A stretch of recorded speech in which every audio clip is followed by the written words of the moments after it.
This Spotlight on Retirement Planning is sponsored by American Retirement Systems, providing competitive solutions for agents and advisors.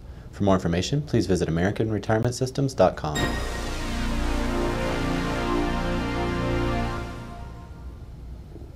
Half of Americans participating in 401ks or similar retirement plans have left such accounts at a previous employer, according to a recent survey conducted by Harris Interactive on behalf of ING Direct.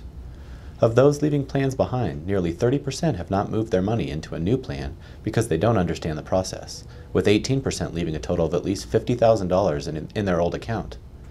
While 24% of Americans have between $10,000 and $50,000 in old 401ks, 11% of those who have failed to transfer funds don't know or can't remember how much they have accumulated.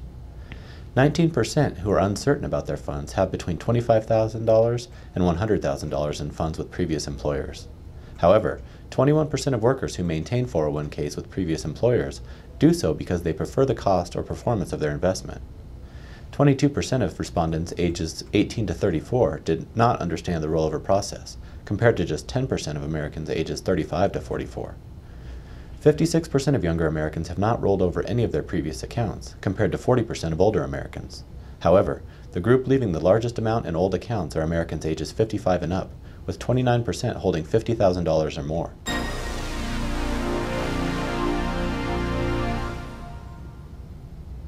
Although employer-sponsored plans are considered important by most Americans, most employees are not taking full advantage of them, according to a recent survey commissioned by the ING Retirement Research Institute. The survey found that 87% of respondents admitted that they could be saving more in their retirement plans, while 64% said a retirement plan accounted for the majority of their retirement portfolio. Meanwhile, 51% thought the repair of Social Security was less likely than the cloning of dinosaurs within their lifetime, and 77% said their children had a better chance of catching a foul ball at a baseball game than of cashing a Social Security check. Of those not contributing the maximum to their retirement plan, 87% admitted that they are able to afford at least a 1% increase of their annual salary. 59% said they could afford at least a 3% increase, and 32% said they could handle a 5% increase. Additionally, 65% of those surveyed said they independently calculate their rates, while 21% said they go by a gut feeling. However, the majority miscalculated the lifetime value of a 2% increase, with 40% underestimating by at least 50% and 1/3 overestimating by at least 50%. Finally, more than half of respondents said their employer-sponsored retirement plan was their primary source of investment knowledge, while 58% said it's their first investment.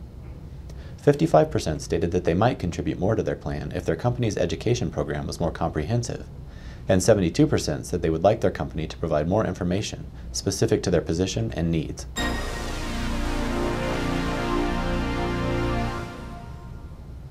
Putnam Investment CEO Robert Reynolds recently urged Congress to save Social Security, but offered ideas seldom heard from members of the financial services industry.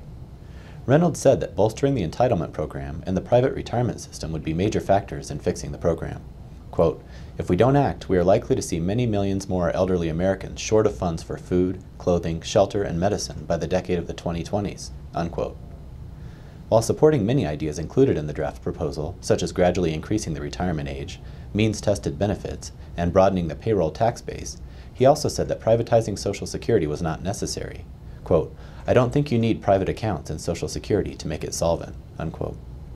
He noted that Social Security reform will play a huge role in fixing U.S. financial problems, but added, "There isn't enough capacity at the moment or in the near future to deliver that foundation commercially."